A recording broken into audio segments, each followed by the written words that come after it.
The gulags, as the Soviet forced labor camps were called, were an infamous aspect of Joseph Stalin's regime. From the beginning of their implementation in 1930 until their disuse in the late 1950s, millions of people were sent to these terrible places. They could be found throughout the nation, in the brutal deserts of Central Asia, as well as in Arctic Siberia. Regardless of their location, the treatment the prisoners received was just as cruel. Subjected to endless days of work, fed on crumbs always ill-prepared for the climate, and constantly subjected to abuse by their captors, more than 1 million would die. But these camps were not intended solely for men. There were a number of them reserved for women, whom Stalin and his followers had branded as traitors. For some of them, the injustice was even worse. Their only crime was being related to political enemies of the Communist Party. Today, in this new episode of Military History, we will tell you all about Alzhir, the most brutal concentration camp for women in the Soviet Union.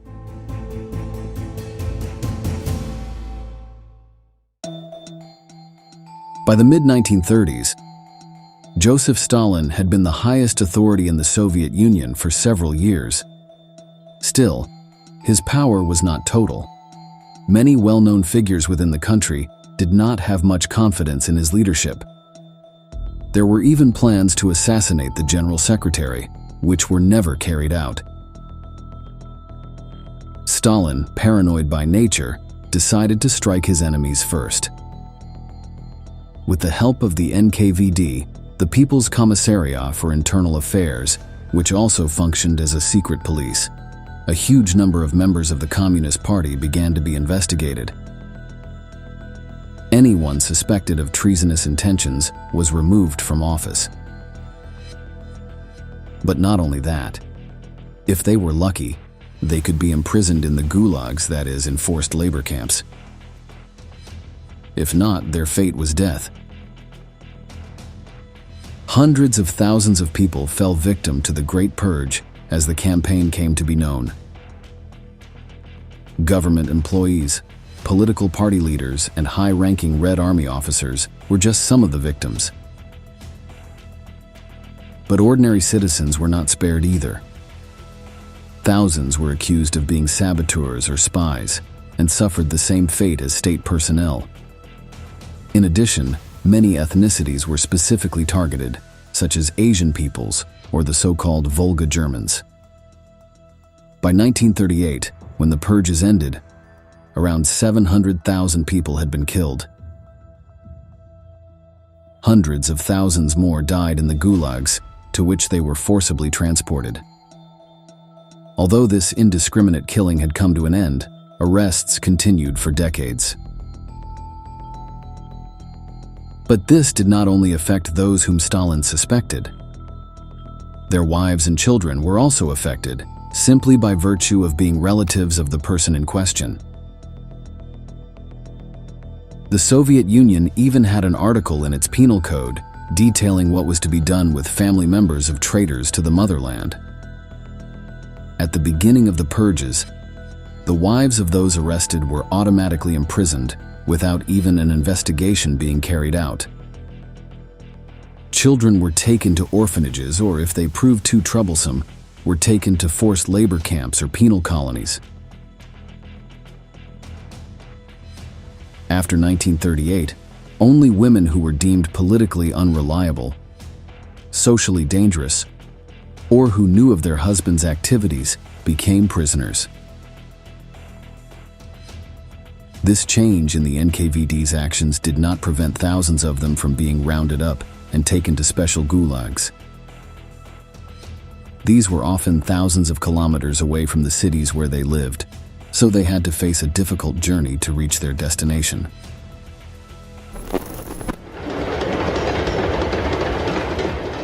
Вот я помню, как я слизывала, ведь мороз был сильный. I remember when there was a hard frost, гайки, болты, которые... Inside the wooden cattle truck, I used to lick the ice off the metal screws and bolts, fearing only that my tongue would stick. Вот так мы That's how we traveled, ехали. for about a month. One of the best known of these camps was located in the city of Karaganda in the Akmola province of Kazakhstan. It was part of Karlag, one of the largest gulag complexes in the entire Union, and was known as Alzir. This was an acronym for its formal name in Russian. Akmola Labor Camp for Women of Traitors to the Motherland. It was put into operation in 1937, and by the time it was completed, it occupied around 30 hectares. The following year, female prisoners began to arrive, and despite its large size, the place was soon overwhelmed. Several women had to be taken to other camps in the surrounding area. The sentence for those held in Alzir was generally between 5 and 10 years.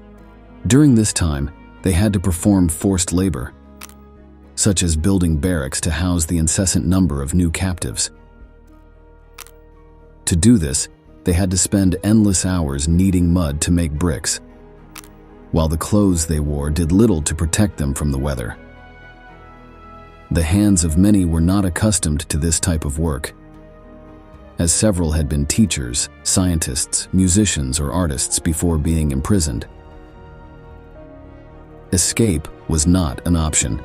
In addition to the watchtowers with armed guards, 2 barbed wire fences surrounded the grounds. It was without a doubt, as the detainees there said, a concentration camp. During the first 2 years, the strict regime at the camp placed many limitations on the already marginalized women. Every day at work, the women were escorted by a convoy with dogs and machine guns. Those women were really considered dangerous to the society to the extent that they had to be isolated from the rest of the people. The oldest women, the sick, and the few children who were allowed to stay with their mothers were put to work in embroidery and sewing factories. The temperature in the area was a serious problem. In the summer, the heat was terrible, reaching 40 degrees. But on winter nights, frosts were frequent, bringing the thermometer down to 30 degrees below zero, or even lower. All year round, the powerful winds of the Soviet steppe whipped the faces of the prisoners.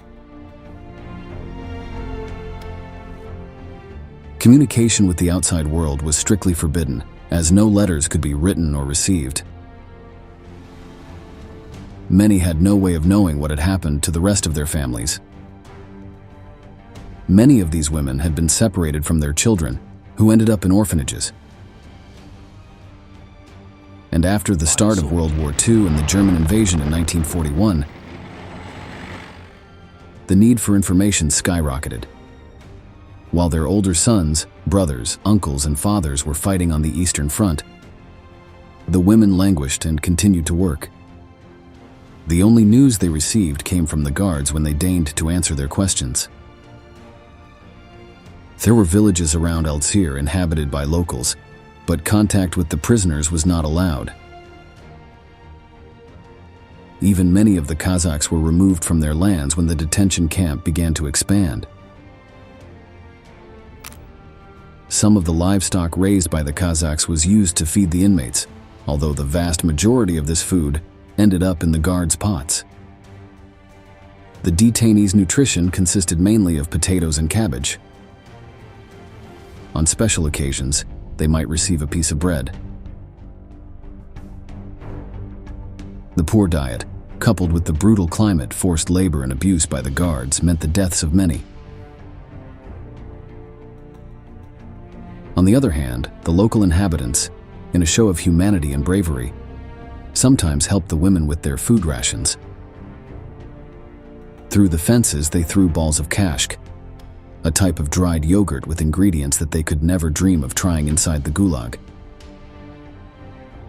Since the guards mistook these balls for stones, they did not intervene, thinking that the population was getting even with the traitors. They hid this food and ate it when no one was looking. The camp staff were particularly cruel to the female prisoners at Algiers. As soon as they arrived, the women were taken to the baths to wash, under the gaze of armed men.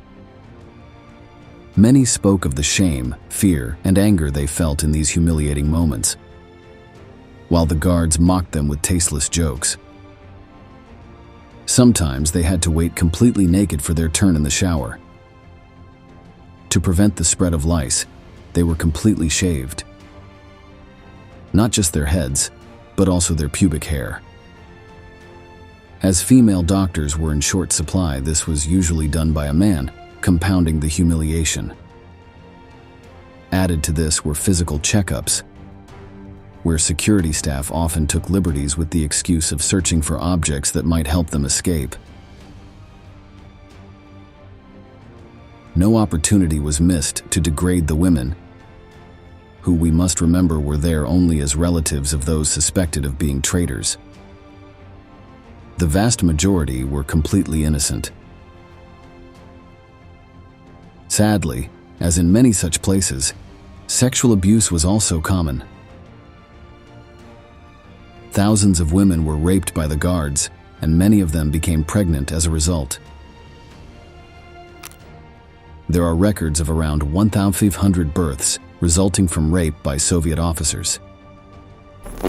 Шул лагерде тутукланган кадынлар 5 yıl 6 yıl içinde mesela ne bilmeyim sizge yüzlerinin kichkene ballar doğan. Kaydan o ballar doğan? Yani bu kadınlar hepsileri anda zorlanganlar.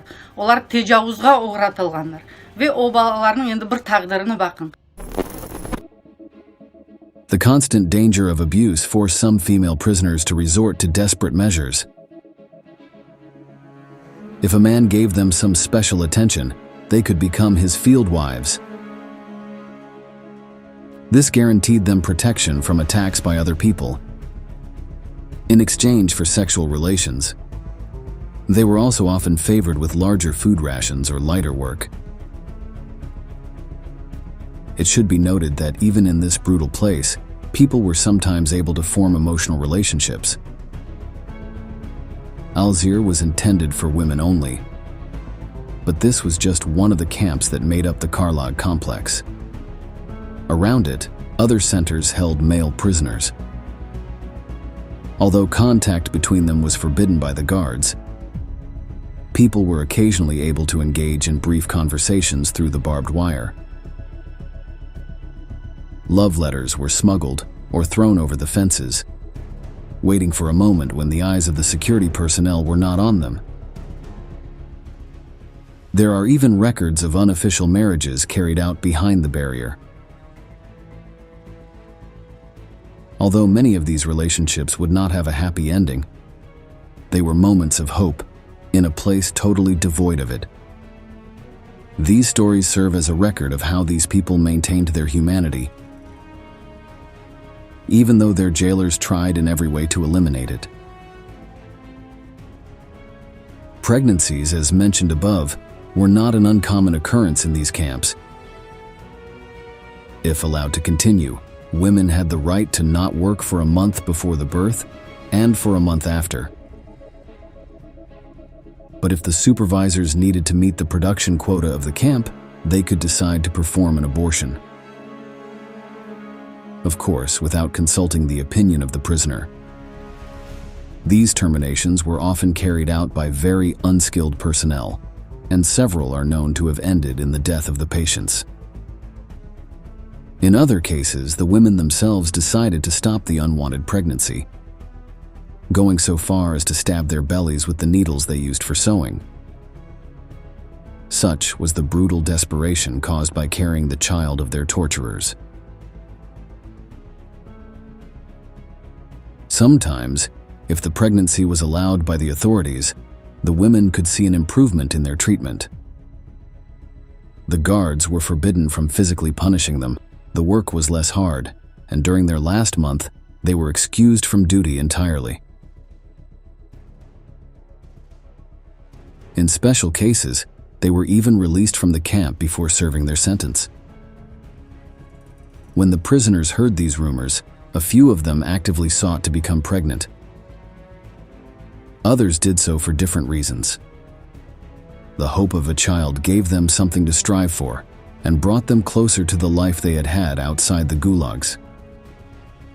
According to one prisoner, it made them regain a sense of femininity and purpose in such a hostile environment. However, for those pregnancies that did go to term, the infant mortality rate was very high. The conditions in which these infants were born were extremely harsh and unhygienic.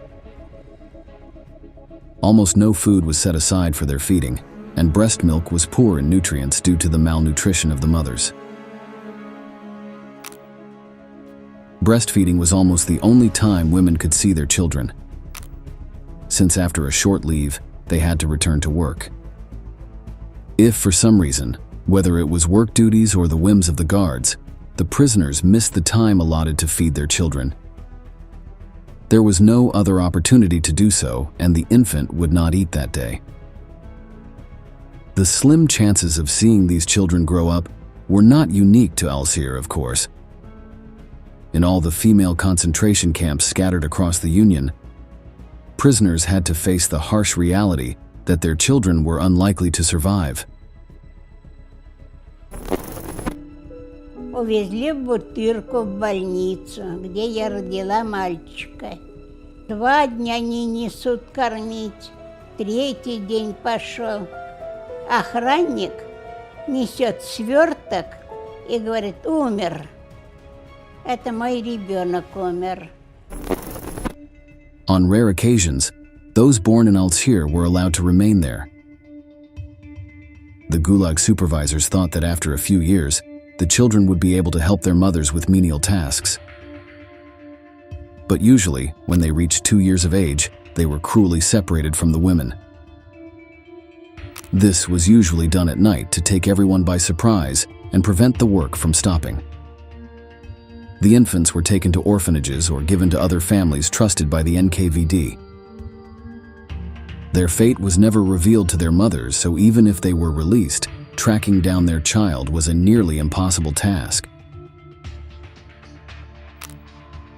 As we told you before, many saw these children as the only reason to continue enduring the brutal treatment of the camp. In this sense, when separated from their children, they sometimes threw themselves against the barbed fences, seeking to end their lives. The anguish of these women continued for decades. Female prisoners continued to be transported to Al-Sir, and not even the end of World War II in 1945 meant that the truckloads of new captives stopped. Only in the early 1950s, when the Cold War brought international pressure on Soviet policies, did the camp begin to slow down. With the death of Joseph Stalin in 1953, Al-Sir was finally closed. Despite this, many of its prisoners were transferred to other camps, and only in 1958 were they allowed to return home. Nothing would be the same for these women. Many of their husbands, those designated as traitors to the homeland, had been killed or were missing. Some, the luckier ones, remained imprisoned in places as remote as Siberia and would have to wait years for their release. Apart from their partners, other members of their families had died fighting the Nazis. Their homes had been destroyed in bombings or appropriated. The country itself was going through one of its toughest times, and it took decades for them to recover economically from the damage caused by the war. The Soviet government, beyond freeing them, offered them no help at all. Many former prisoners ended up emigrating to other countries to rebuild their lives from scratch.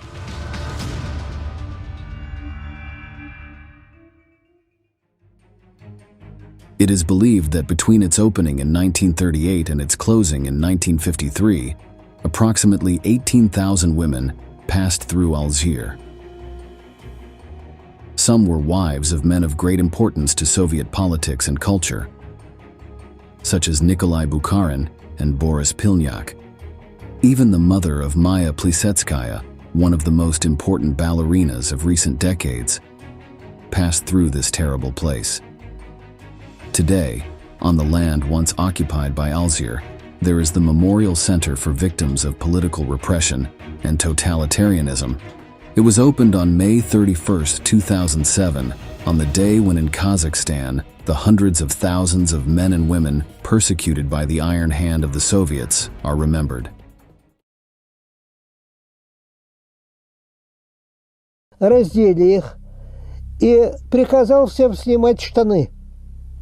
И стояло две таких шеренги, и насиловали этих двух же девочек по очереди. Они начали истекать кровью, вот. Потом он вынул, когда они потеряли сознание, вынул наган, подошел, выстрелил им в рот, застрелил этих двух девочек. Вот. А рядом был свинарник. Их девчонок этих бросили в свинарник. Вот. What you just heard is the horrifying memory of a Soviet veteran who witnessed an attack on German girls. During World War II, these kinds of aberrations against women became an everyday occurrence. Both sides committed abuses that included sexual slavery in nauseating rooms, mass shootings, and torture. Sadly, many of these acts were promoted by the authorities. That is why, in this new installment of Military History, we are going to tell you about the worst crimes suffered by the female population during the war. We anticipate that it will be a really hard installment and full of testimonies that will make your blood run cold, but that deserve to be told. If you were a woman in Europe in the 1940s, you were susceptible to sexual violence no matter which side you were on. That is why today we will learn stories told from both sides, with pain as a common point. The Third Reich was an empire of pain that sought to eliminate entire peoples from the face of the earth. Within the framework of torture and abuse, few groups were as affected as the women of the conquered nations. Although gender was not initially an important factor when it came to organizing the ghettos and detention centers, as the war progressed, female victims were exploited in especially cruel and aberrant ways. It all began in early October 1942 with the arrival of hundreds of female prisoners at the Majdanek concentration camp, located in the heart of Poland. On that same date, the first Frauen Konzentrationslager was created, a separate area for housing women with the aim of transforming them into slaves to the dark appetites of officers and commanders. My back was bleeding, my knees were scraped from crawling on the gravel. And we got to an open place, an open field which was enclosed with barbed wire. There were sentries all around us in watchtowers. We were in Majdanek. Upon arrival at Majdanek, each of the women was subjected to the selection and distribution process established by the Nazi authorities. At this stage, it was decided whether it was worth keeping them alive to perform special jobs or roles, or whether instead they were to be executed like animals. First, their clothes and personal belongings were removed. Then, their information was entered into the system to assign them a number, which would then become their new identity. Before going to their miserable quarters, they were humiliated in disinfection showers. The prisoners had to strip in front of the male SS staff, as well as in front of prisoners who helped with the running of the place. Later, we will tell you about the dark rewards that these prisoners received for cooperating with their captors. In her testimony, survivor Jadwiga Wegzeka recounted this traumatic process. One of the first things that struck us was that it was absolutely necessary for us to strip in front of all the staff. They were all men, most of them German. Resisting was our first reaction. We did not want to take off our clothes, but if we did not, they beat us and shouted at us. Already wearing their assigned clothes, they were escorted to the filthy barracks that would be their new home. Although this first encounter with the savage SS men was terrifying and disgusting, the prisoners did not know that it was only the beginning of a series of abuses and hardships that they would suffer within the camps. One of the darkest and most depraved secrets of Nazism is that, within concentration camps, such as Sachsenhausen, Dachau, and Auschwitz, prisoners of various ethnic origins were forced into prostitution.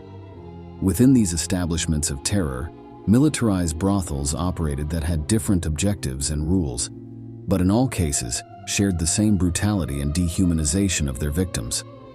The first and most famous of all the brothels established within concentration camps was opened in Mauthausen in late 1942. It was a space for SS officers and other German employees to vent their sexual desires while humiliating female prisoners.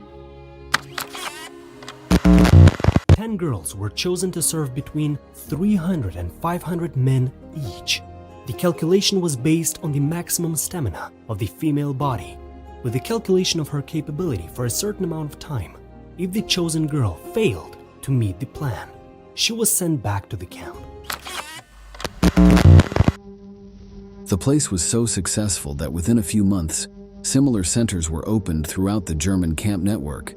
In general, the brothels were built as barracks surrounded by barbed wire and large walls that kept the place isolated from the rest of the camp population.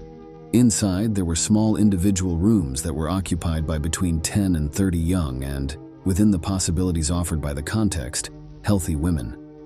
There they were controlled by a female supervisor who was called Aufseherin, and if you think that because she was a woman, she had an ounce of compassion for her fellow men, you are wrong.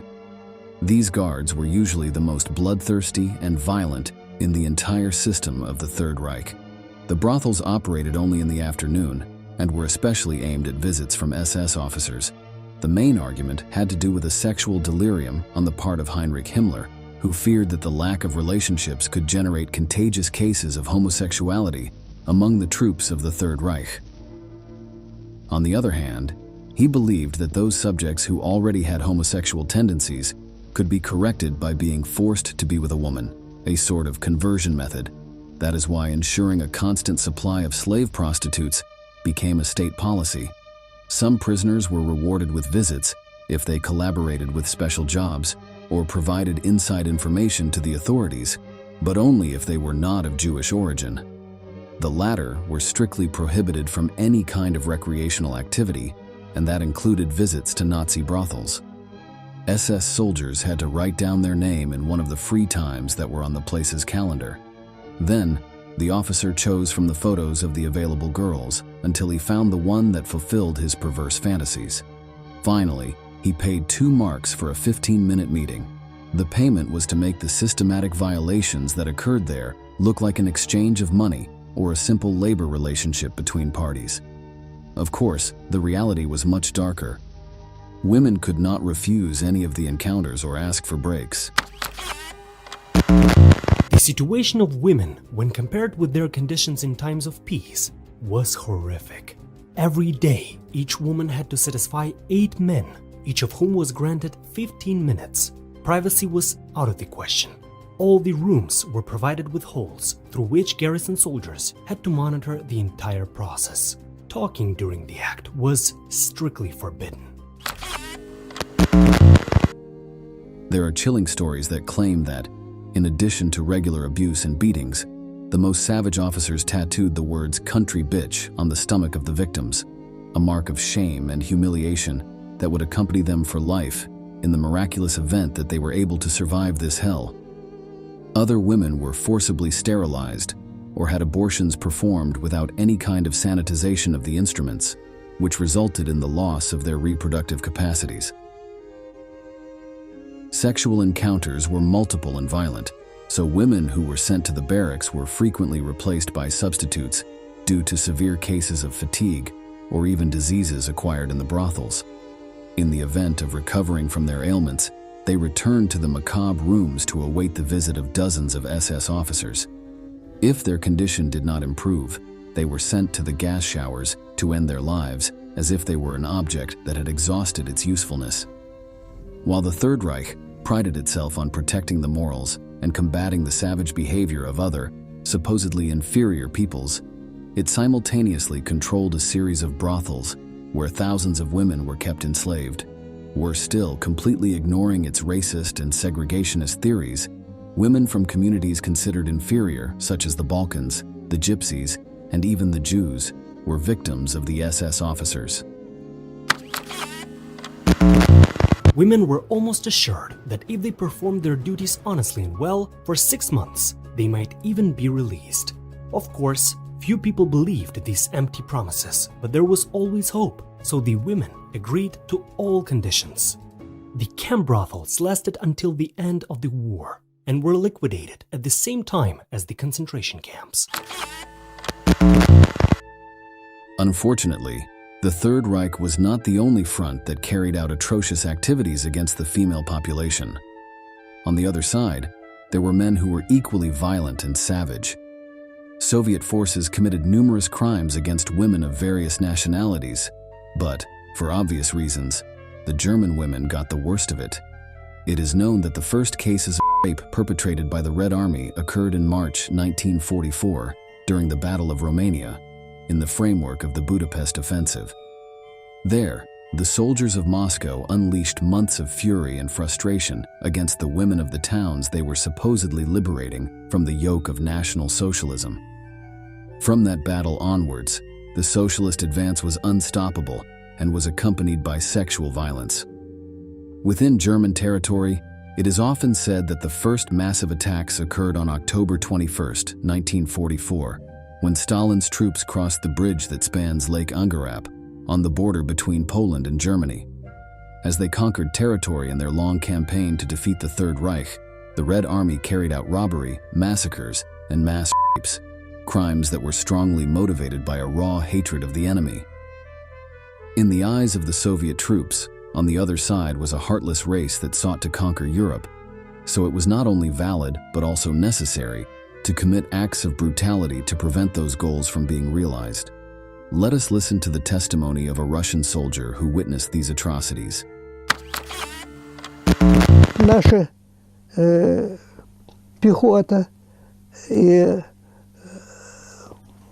танкисты сбрасывают все эти повозки, фургоны, машины в кювет. И пока они сбрасывают, солдаты срываются со своих мест и начинают насиловать женщин, немок. И вот мой взвод собственный, все мои солдаты бросаются и насилуют немок.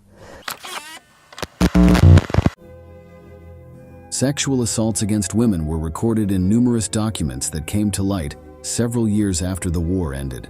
Among the most important files is a letter from an anonymous Russian soldier who speaks with savage contempt towards the enemy.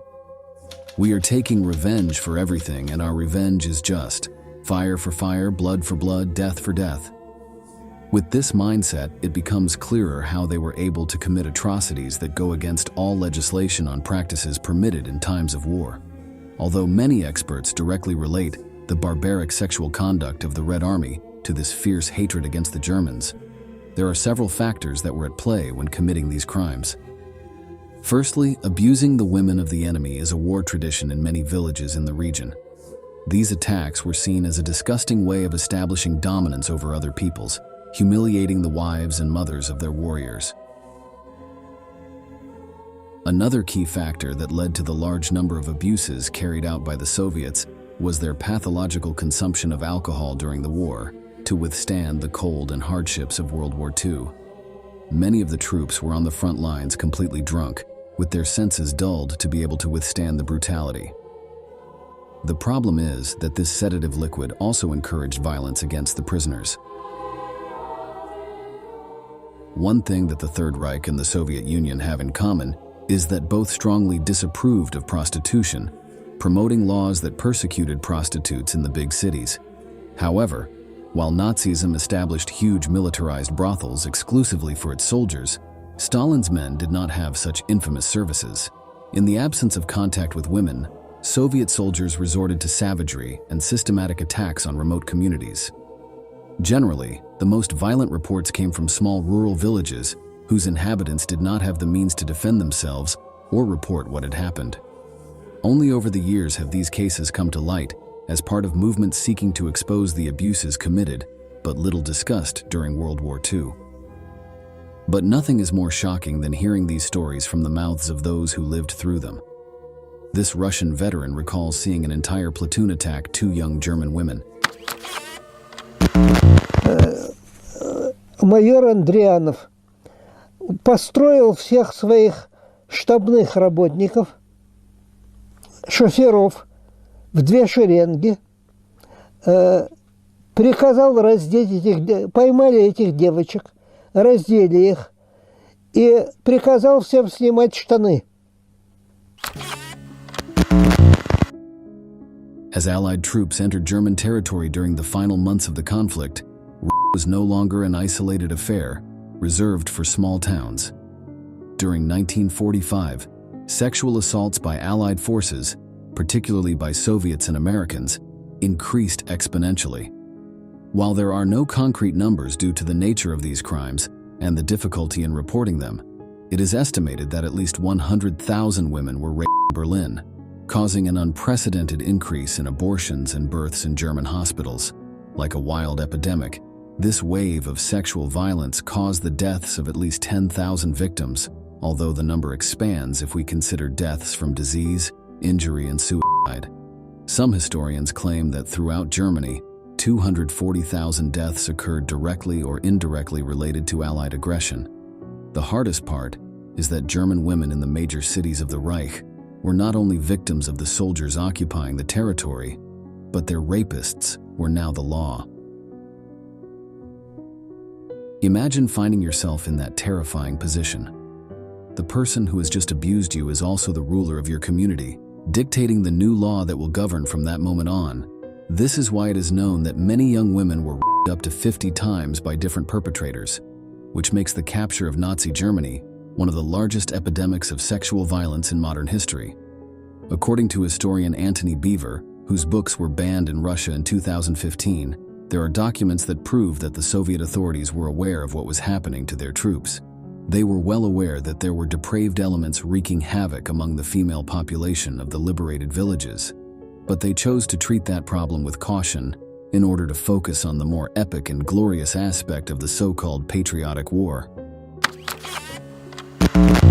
На дороге стоят генералы, наблюдают это, полковники, временные, дальше ехать нельзя, была загромождена дорога.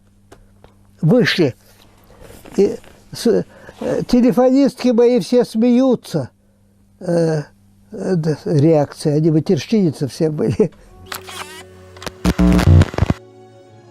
There are records of at least 4,148 Red Army officers who were punished for some kind of sexual misconduct, which could refer to anything from a forced kiss to the rape of dozens of women.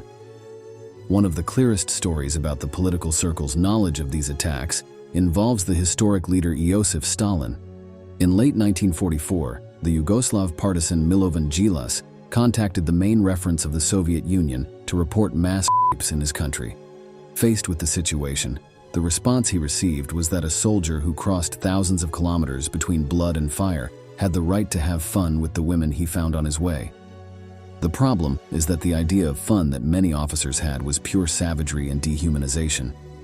Usually, when we talk about looting, massacres, rape, the accounts of the Second World War focus on the activities of the Allied front that took revenge on the Third Reich in the form of attacks on civilians. However, the Nazis also took it upon themselves to spread their brutality beyond the limits of the concentration camps, especially against female soldiers operating in the ranks of the Red Army. A mixture of racial hatred, military strategy, and misogyny. Before continuing with the torments suffered by female troops, it is important to highlight the substantial differences that existed between Soviet and German troops. Within the doctrine of the Third Reich, women had no place as soldiers. Their work was limited to guard duties, surveillance, and bureaucratic roles. In contrast, for the force commanded by Stalin, women could occupy all kinds of military positions, whether as mechanics, snipers, tankers, and so on. That is why nearly 1 million Russian women actively participated in combat. Taking this into account, it is clear that the reaction of the German officers to this was first one of surprise and then of profound contempt. In the lens of an enemy that could barely comprehend women in uniform, the Russian women soldiers were probably the most vulnerable of POWs, ordered to be shot dead upon capture. When the Third Reich invaded Russia on June 22, 1941, it managed to occupy large areas of territory in a very short time. This was reflected in an impressive number of prisoners, many of whom were female soldiers. It was a phenomenon that had not been encountered in Norway, France, and Poland. Hitler's officers were disgusted by these Soviet female soldiers, who behaved as if they were their equal. Such was the disgust that on June 29, 1941, Field Marshal Gunther von Kluge, commander of the Fourth Army, issued an order that all captured female soldiers were to be executed immediately and without any prior judicial process. In addition, it was insisted that such prisoners be tortured to obtain as much information as possible, since they were considered more likely to succumb to the macabre German interrogation tactics. Beatings, starvation, and sexual assault were part of the repertoire of Hitler's men.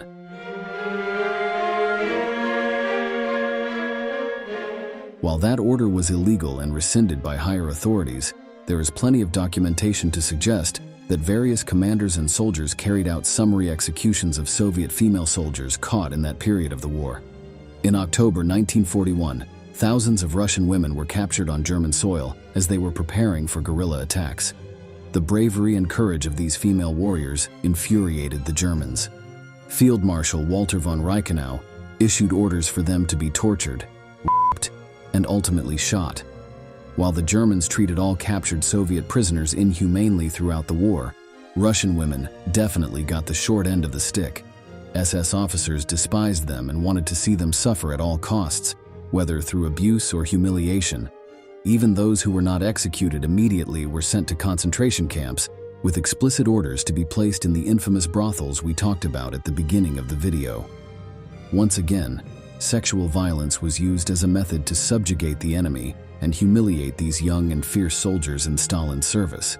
The cruel methods used by the Reich became known among the ranks of the Red Army. So, faced with the possibility of falling into enemy hands, many female warriors in Moscow chose to commit suicide rather than face a long and painful torment.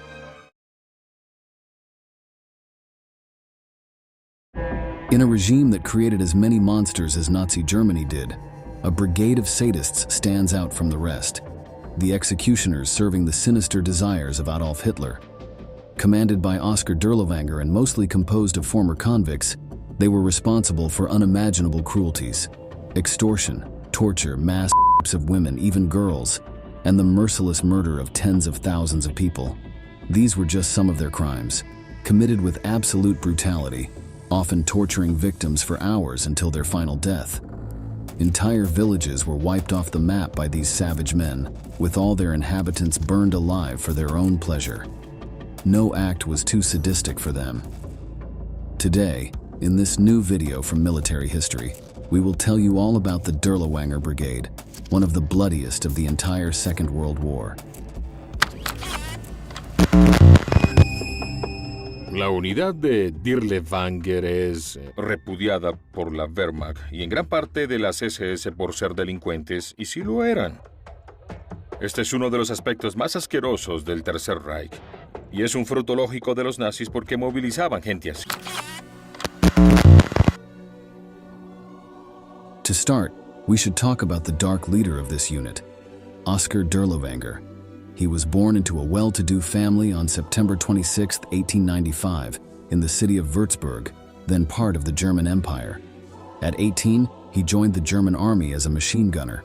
Although his voluntary service was supposed to last only a year, World War I broke out in 1914, and his division was sent to fight. He participated in the invasion of Belgium and also fought in the fierce battles on French soil. During this conflict, he was wounded 6 times, but always returned to continue participating in the German offensives. By the time his country signed the armistice in 1918, The injuries he had sustained on the front had caused him to lose 40% of the mobility in his left wrist. However, the physical wounds were not the only after-effects. The horrors of war greatly affected Dirlewanger's personality. After the armistice, he was described as having an unstable and violent character, strongly inclined towards drinking. This was demonstrated by his subsequent actions. In the early 1920s, he joined the far-right paramilitary militias known as the Freikorps.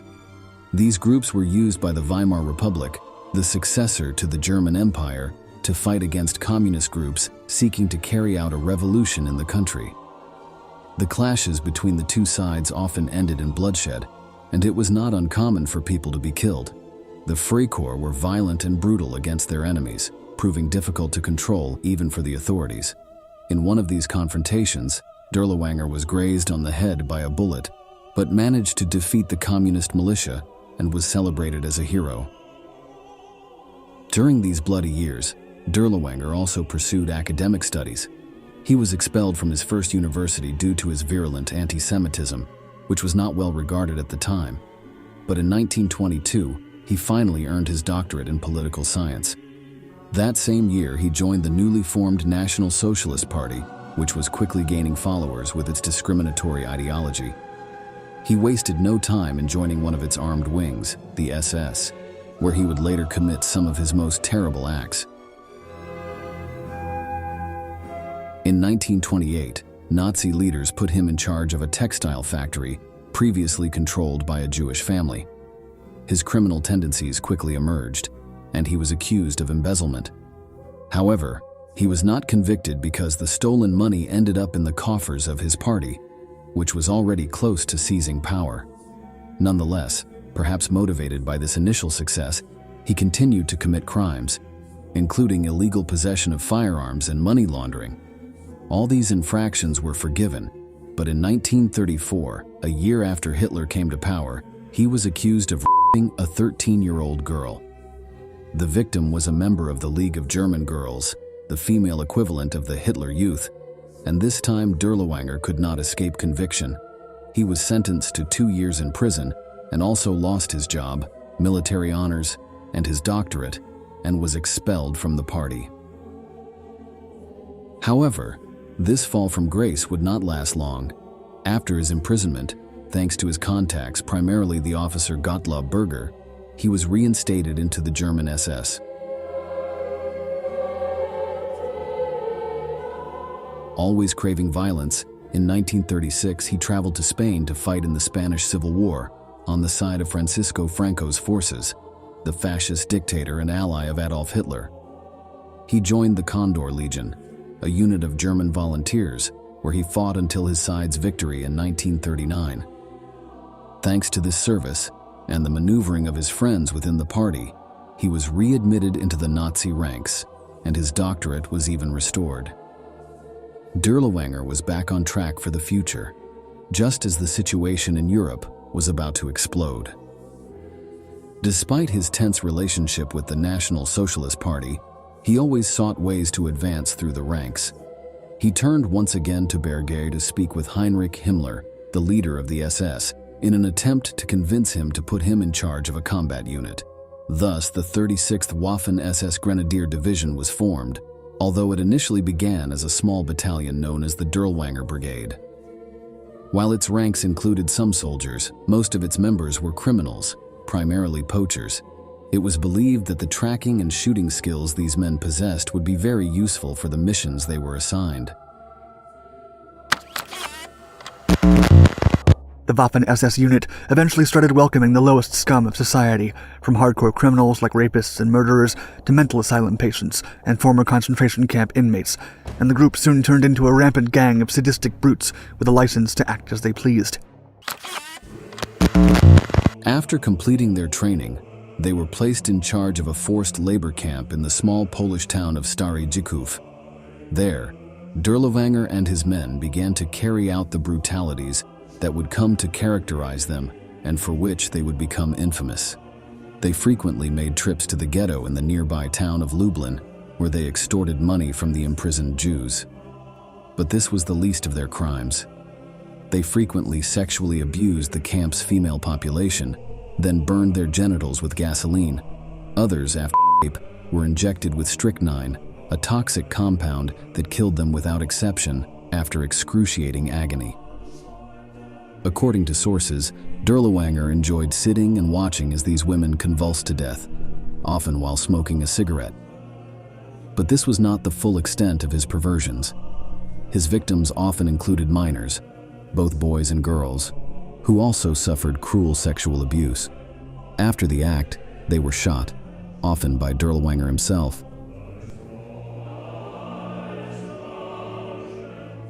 This was the modus operandi of his battalion. Those affected by their actions were always killed, probably to ensure that there were no witnesses capable of voicing the atrocities committed by this unit, but also as a warning for the rest of the population of the camp and the nearby ghettos to behave docilely. This group was one of those that started dark rumors, which for a long time were believed to be true. They claimed that they cut up the problematic Jews into small pieces and boiled the fat from their flesh to make soap. There is no proof that this happened, but it is believed to have been a tool of the Nazis to terrorize their prisoners. Although these stories were false, the brutality of the Dirlewanger Brigade cannot be denied.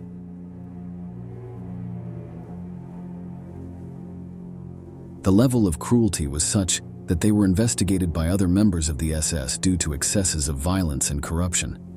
Although the judge in charge of the evaluation declared that their leader was a terror to the entire camp population, nothing was done about it. The reality was that Himmler and the rest of the Nazis benefited from having men like these, ready to finish off those considered subhuman without a second thought. But Oskar Dirlewanger's violent tendencies did not fall solely on those designated as enemies of the Reich. His own soldiers were frequently punished in atrocious ways for the slightest infraction, real or imagined.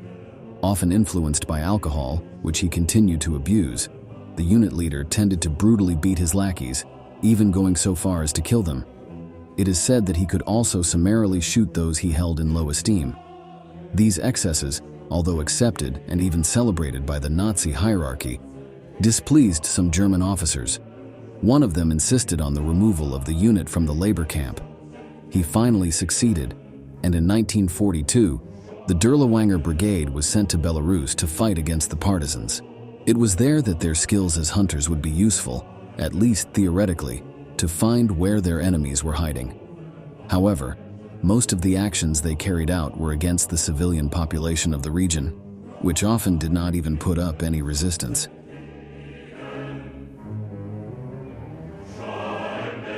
In general, they used one method to finish off their victims. They would accuse a village of sheltering partisans or saboteurs, and then, even if they did not find any trace of weapons, they would shoot some of the inhabitants to spread panic. The rest were taken to a barn whose doors were closed and locked. Finally, they would set it on fire, with all the people inside. Anyone who escaped was machine-gunned by the Germans.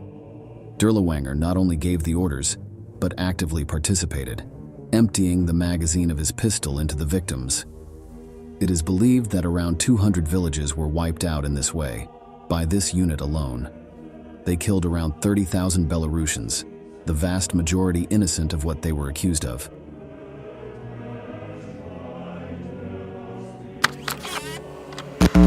As with the Einsatzgruppen, which were Nazi mobile death squads operating behind the front line in Nazi-occupied Eastern Europe, Dirlewanger's unit made their victims, often naked, kneel down on the edge of a mass grave, and then shot them in the back of the neck with an automatic pistol. Then the bodies dropped straight into the pit. Some villagers were spared, but their fates were no better.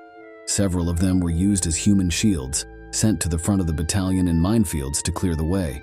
The women Dirlewanger favored were kept as his personal harem, which he constantly abused. When he grew bored of one of them, he gave her to his men or simply killed her. Thus, his reign of terror continued for years, leaving entire villages destroyed and fields full of corpses in his wake. His superiors, far from admonishing him, celebrated his actions, even awarding him the German Cross in 1943 for killing 14,000 partisans. As we mentioned earlier, most of them were innocent and had never held a weapon before being eliminated. They had been killed for the sheer joy of their executioners.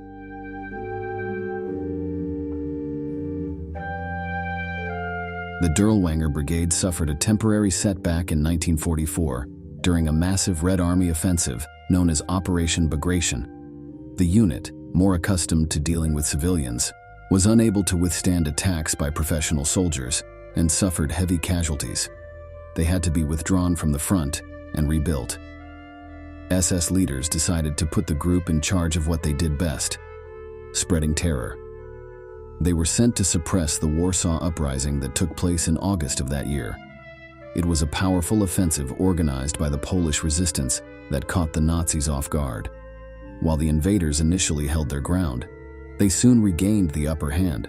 Dirlewanger and his 4,000 men took advantage of the chaos to commit acts of such cruelty that even other SS members asked to be withdrawn from the front.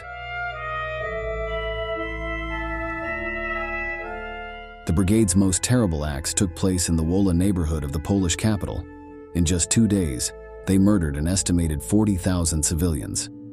Their crimes included setting fire to 3 hospitals, with doctors, nurses, and patients still inside. Many of the women there were previously raped, often by several men before being killed.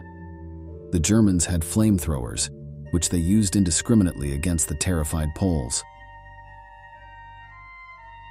To the attackers, everyone was an active participant in the uprising and therefore deserved to be killed. Even children were not spared this fate. Dirlewanger's men were reported to have run babies through with bayonets or tossed them into the fire in front of their helpless mothers. In one appalling incident, Dirlewanger ordered the killing of 500 children in a daycare facility, and in order to save bullets, ordered his men to beat and bayonet the children to death. Just a small part of the 40,000 Poles the unit murdered in a 2-week orgy of terror. The acts of cruelty of Dirlewanger and his men seemed to increase battle after battle, surpassing unimaginable limits. It is said that the leader of the unit had the macabre habit of hanging people every Thursday. Usually, the victims were Poles, but even some of his subordinates were unlucky enough to meet this fate. Often it was Dirlewanger who kicked the stool where they stood with the noose around their necks. The atrocities they committed in the months of repression were so violent that they managed to alarm Himmler himself. Although he did not remove them, he ordered a division of military police to keep a close watch on them, to prevent them from attacking other German soldiers.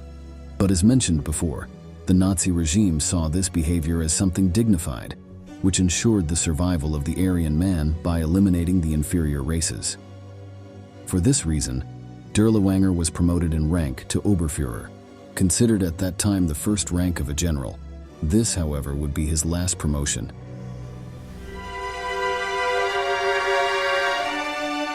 In October 1944, he and his men were transferred to Slovakia to once again suppress popular uprisings, a new scene of their atrocities. Tens of thousands dead, most of them innocent civilians. Thanks to his actions, when the resistance was defeated, Dirlewanger was personally decorated by the winning faction as loyal to Germany.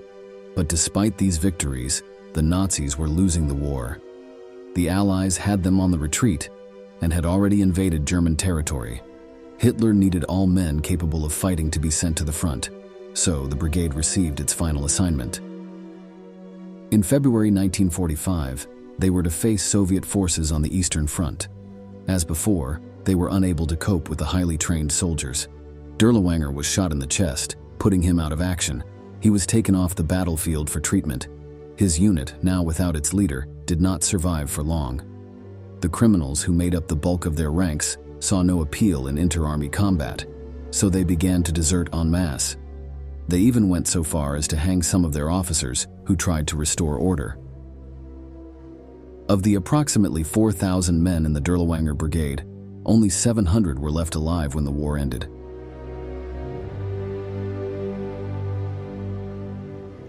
In April 1945, with the German defeat already foreseeable, the brutal division leader fled and hid to avoid arrest. However, in June he was recognized by a former concentration camp prisoner and was imprisoned.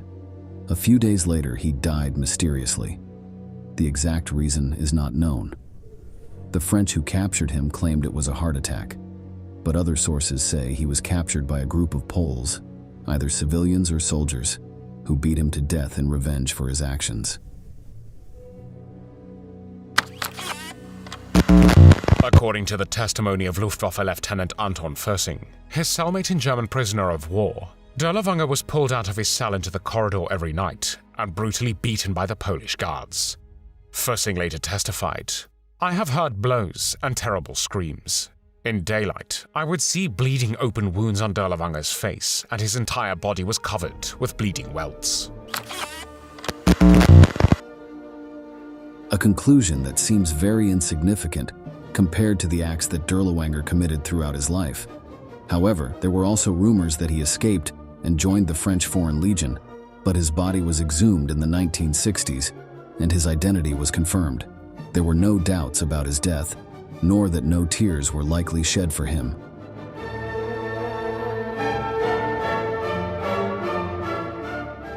Oskar Dirlewanger was one of the most monstrous men of the Third Reich.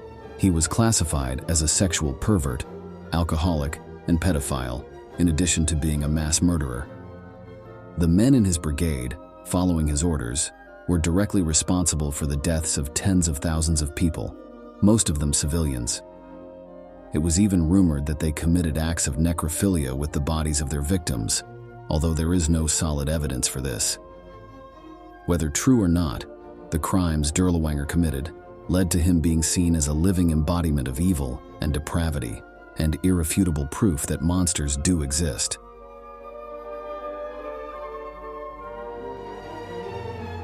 We've reached the end of the video, and we want to ask you, what surprised you most about the story of Oskar Dirlewanger?